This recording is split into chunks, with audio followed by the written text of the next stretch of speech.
વલસાડ જિલ્લાના દરિયા કિનારા વિસ્તારમાં મરીન કમાન્ડો દ્વારા સર્ચ ઓપરેશન હાથ ધરવામાં આવ્યું છે। સુરક્ષા મુદ્દે તથા તકેદારી રાખવા માટે જિલ્લાના 70 કિલોમીટર દરિયા કિનારા વિસ્તારમાં મરીન પોલીસ અને મરીન કમાન્ડોએ ફૂટ પેટ્રોલિંગ અને ચેકિંગ હાથ ધર્યું હતું। તો શંકાસ્પદ વ્યક્તિઓ અને એકાંત જગ્યાઓમાં તપાસ કરવામાં આવી હતી અને તે અંગે પણ કાર્યવાહી હાથ ધરવામાં આવી હતી। તો દરિયા કિનારા વિસ્તારના દ્રશ્યો સામે આવ્યા છે।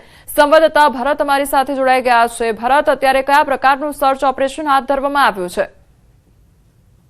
બિલકુલ, વલસાડ જિલ્લો છે 70 કિલોમીટર લાંબો દરિયા કિનારો ધરાવે છે અને આ વિસ્તારમાં સમયાંતરે સુરક્ષા એજન્સીઓ દ્વારા તપાસ અને સર્ચ ઓપરેશન કરવામાં આવે છે।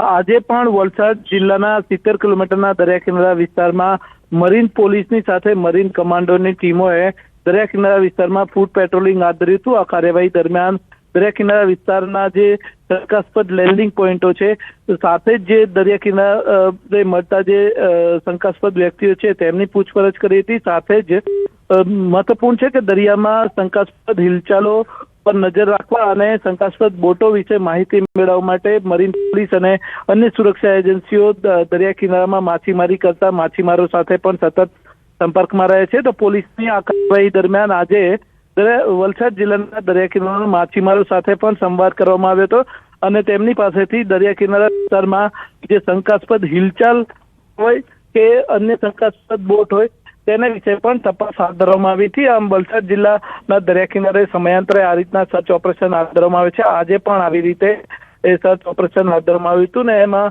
સંબંધિત સુરક્ષા એજન્સીઓ પણ જોડાઈ હતી। જી ભરતસિંહ, સમગ્ર માહિતી બદલ આપનો આભાર। અમદાવાદના બોપલમાં ભાઈ દ્વારા જ ભાઈની હત્યા કરી કાઢવામાં આવી છે। શીલજ પાસે આવાસ યોજનામાં આ બનાવ બન્યો તો કલર કામ કરતા લોકો વચ્ચે બબાલ સર્જાઈ હતી।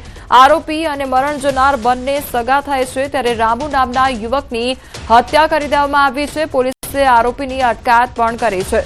તો બોપલ વિસ્તારનો આ મામલો સામે આવ્યો છે, જ્યાં ભાઈ દ્વારા જ પોતાના ભાઈની હત્યા કરી દેવામાં આવી છે। સંવાદદાતા નવીન અમારી સાથે જોડાઈ ગયા છે। નવીન, બોપલમાં હત્યાનો બનાવ, શું અપડેટ મળી રહ્યું છે? કોમલ, જે રીતે અમદાવાદના બોપલ વિસ્તારમાં આવેલ શીલજ પાસે આવાસ યોજનામાં કામ ચાલતું હતું તે દરમિયાન કલર કામ કરતા વિન્ડ મુરૈનાના જે લોકો છે, મજૂરો છે, તે લોકો ત્યાં કામ કરી રહ્યા ત્યારે પિતરાઈ ભાઈઓ થાય છે અંદર, જેમાં સામાન્ય બાબતે એક ભાઈએ બીજા ભાઈની એટલે કે રામુ નામના યુવક ઉપર ચક્કુ વડે હુમલો કરતા તેનું મોત થયું છે। પોલીસે BNS 103 હેઠળ ગુનો દાખલ કરી અને આરોપીની અટકાયત કરી લીધી છે। જી નવીન, સમગ્ર માહિતી બદલ આપનો આભાર। અરવલ્લીમાં બાઇક ચોરી કરતી ગેંગનો પર્દાફાશ થયો છે। તો અરવલ્લી LCBએ ઝડપી પાડી બાઇક ચોર ગેંગ અને અમદાવાદ ગાંધીનગરમાંથી કરતા હતા બાઇક ચોરી, ત્યારે બાઇકો ચોરી કરી રાજસ્થાનમાં વેચી નાખતા હતા। એક જ કંપનીની બાઇક ચોરતી ગેંગનો પર્દાફાશ થયો છે। પોલીસે 4.20 લાખનો મુદ્દામાલ જપ્ત કર્યો છે। તો પોલીસે 4 યુવકોની અટકાયત પણ કરી છે। પોલીસે આરોપીઓની પૂછપરછ કરતા જાણવા મળ્યું કે આ ચારેય યુવકો રાજસ્થાનના છે અને તેઓ અમદાવાદમાં કઠવાડા, JIDC તથા હોટલોમાં નોકરી કરતા હતા। નોકરીના બહાને રહેતા આ શખ્સો અમદાવાદ અને ગાંધીનગર જેવા શહેરોમાંથી બાઇક ચોરી કરી ફરાર થઈ જતા હતા। તો પોલીસે હાલ ગેંગ સાથે અન્ય કેટલા સંડોવાયેલા છે તેની વધુ તપાસ હાથ ધરી છે।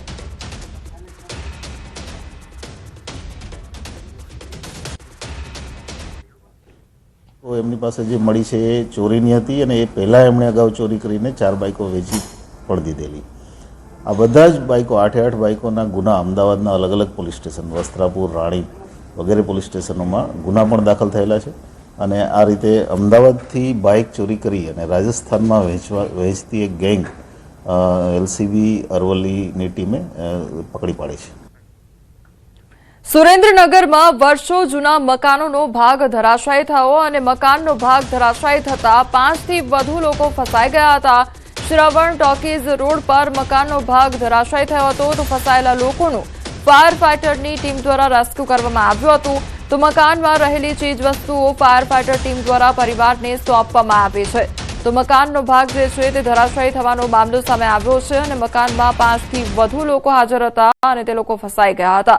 સંવાદદાતા અક્ષય અમારી સાથે જોડાઈ ગયા છે। અક્ષય, આજે મકાનનો ભાગ છે તે કેવી રીતે ધરાશાયી થયો અને ત્યારબાદ કયા પ્રકારની પરિસ્થિતિ સર્જાઈ હતી? જે ચોક્કસથી વાત કરવામાં આવે તો જે સવર્ણ ટોકીઝ પર રોડ પર આવેલું જે જૂનવાણી મકાન હતું તેમાં પ્રથમ માળે 2 જેટલા રૂમમાં અંદાજે 5 જેટલા વ્યક્તિઓનો એક પરિવાર વસવાટ કરતો હતો. ત્યાં પ્રથમ માળે જે આગળનો પેસેજનો ભાગ હતો તે ખૂબ જૂનવાણી હોવાના કારણે અચાનક કોઈ કારણસર નીચે ધરાશાયી થઈ ગયો હતો. અંદાજે લગભગ 20 ફૂટ જેટલું છે એ ભાગ નીચે ધરાશાયી થઈ ગયા છે. પરિવારના 5 વ્યક્તિઓ છે તે ઉપર ફસાઈ ગયા હતા અને આ અંગે સ્થાનિક ફાયરની ટીમને જાણ કરવામાં આવતા ફાયરની ટીમ તાત્કાલિક ઘટના સ્થળે દોડી ગઈ હતી અને ફાયરની ટીમ દ્વારા તમામ 5 જે વ્યક્તિઓ છે ઉપરના માળે પ્રથમ માળે ફસાયા હતા તેમને સહી સલામત રીતે રેસ્ક્યુ કરવામાં આવ્યા હતા. તેમજ મકાનના ઉપરના ભાગમાં જે ખાસ કરીને કિંમતી તેમની ચીજ વસ્તુઓ હતી તે વસ્તુઓ પણ ફાયરની ટીમ દ્વારા તાત્કાલિક ઉતારી અને પરિવારજનોને પરત આપવામાં આવી છે. 5 વ્યક્તિઓનું ફાયરની ટીમ દ્વારા ગણતરીની મિનિટોમાં જ રેસ્ક્યુ કરી સહી સલામત તે લોકોને નીચે ઉતારવામાં આવ્યા. જી અક્ષય, સમગ્ર માહિતી બદલ આપનો આભાર. અમદાવાદમાં બેવડી ઋતુની અસર લોકોના સ્વાસ્થ્ય પર પડી રહી છે, જેના કારણે શરદી, ઉધરસ, તાવના કેસમાં વધારો થયો છે. છેલ્લા એક સપ્તાહમાં સોલા સિવિલ હોસ્પિટલમાં 13,000થી પણ વધુ ઓપીડી નોંધાઈ છે. આ સાથે શહેરમાં ડેન્ગ્યુના 5 અને મેલેરિયાના 6 કેસ પોઝિટિવ નોંધાઈ ચૂક્યા છે. અત્યારે સવારના વાતાવરણમાં ઠંડીનો અહેસાસ થતો હોય છે અને બપોરે સાધારણ ગરમી હોય છે. તેના કારણે ડબલ ઋતુ મિક્સ થતી હોય છે. તેના કારણે આપણી ઇમ્યુનિટી શરીરની ડાઉન થતી હોય છે. તેના કારણે વાયરલ ઇન્ફેક્શન, તાવ, શરદી, ઉધરસ, માથું ચડવું, ચક્કર આવવા તેવા સિમ્ટમ્સના દર્દીઓ અમારી હોસ્પિટલમાં આવતા હોય છે. તો અમારા મેડિસિન તથા બાળકોના ડૉક્ટરો દ્વારા તેવા દર્દીઓની ઓપીડીમાં તપાસ કરી અને સારવાર આપવામાં આવે છે અને જરૂરી રિપોર્ટ કરાવવામાં આવે છે. જરૂરી એક્સરે, સીટી સ્કેન વગેરે કરાવી એવા દર્દીઓને જો દાખલ કરવાની જરૂર પડે તો દાખલ કરીને પણ સારવાર આપવામાં આવે છે.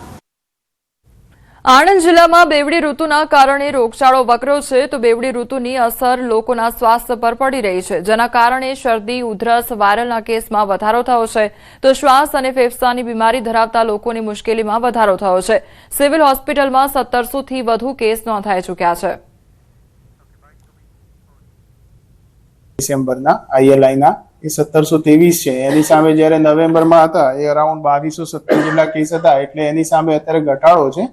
પણ વાયરલ ઇન્ફેક્શન થતા હોય છે ઠંડીના કારણે, અને ઠંડીમાં ઘણીવાર એવું બને કે ઘણા નોન કેસ હોય, અસ્થમાના હોય કે જૂના કોઈ ફેફસાની બીમારીવાળા હોય તેમને શ્વાસની તકલીફ વધતી હોય પણ ટ્રીટમેન્ટ આપવાથી ક્યોર થઈ જતા હોય છે. અમદાવાદમાં મની લોન્ડરિંગ મામલે ઈડીની મોટી કાર્યવાહી હાથ ધરવામાં આવી છે. સુરેન્દ્રનગરના તત્કાલીન કલેક્ટરની ધરપકડ કરવામાં આવી છે.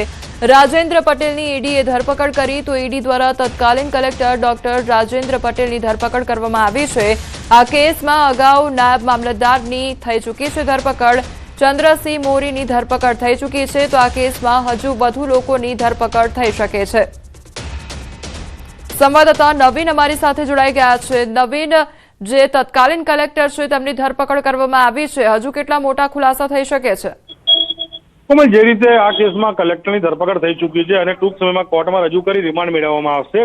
કલેક્ટર રાજેન્દ્ર પટેલની ધરપકડ પહેલા જે ચંદ્રસિંહ મોરીની ધરપકડ કરવામાં આવી હતી અને દિલ્હી ખાતે પૂછપરછ કર્યા બાદ જે રીતે અન્ય પુરાવા એકત્રિત કરીને અને કલેક્ટરની જે ધરપકડ થઈ છે, ત્યારબાદ અન્ય જે લોકો છે જેમના પીએ છે સિવાય અન્ય લોકો છે તે લોકોની પણ ધરપકડ થઈ શકે છે. કારણ કે જે રીતે મની લોન્ડરિંગનો મામલો છે અને જે કૌભાંડનો આખો મામલો છે તો તેને લઈને પૂછપરછ કરવામાં આવશે. સાથોસાથ એન્ટી કરપ્શન બ્યુરો બી ટૂંક સમયમાં જે કલેક્ટર છે તેમની ધરપકડ કરી શકે, કારણ કે 2 ગુના અલગ અલગ દાખલ થયા છે, એક ઈડી દ્વારા અને એક એસીબી દ્વારા. તો મુશ્કેલી જે છે તે કલેક્ટરની વધી ગઈ છે અને અત્યારે કોર્ટમાં લઈને અને રિમાન્ડ માટેની જે અરજી છે તે કરવામાં આવશે.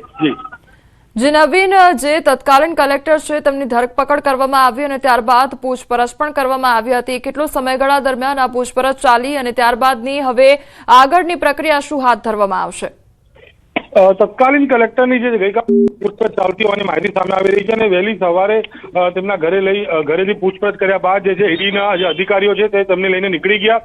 ઈડીની ઓફિસ આવ્યા, ત્યારબાદ ઈડીની ઓફિસથી અત્યારે પણ તેમને અજ્ઞાત સ્થળે લઈ ગયા છે જ્યાં તેમની પૂછપરછ થઈ શકે એ પ્રકારની માહિતી છે. જોકે કોર્ટમાં લાયા પછી તેમને રિમાન્ડના મુદ્દાઓ શું છે અને કયા કયા મુદ્દાઓ પર રિમાન્ડ પોલીસ માંગે છે તે સૌથી ઈડી માંગે છે તે જોવાનું રહેશે. કોમલ, જે નવીન, જે પ્રમાણે તપાસ ચાલી રહી છે કેટલાય દિવસોથી, ત્યારે તેને લઈને અનેક ખુલાસા પણ થઈ શકે છે. સમગ્ર માહિતી બદલ નવીન આપનો આભાર. તો આ મુદ્દે હજુ પણ તપાસ કરવામાં આવી રહી છે, ત્યારે હજુ પણ અનેક મોટા ખુલાસા થઈ શકે છે.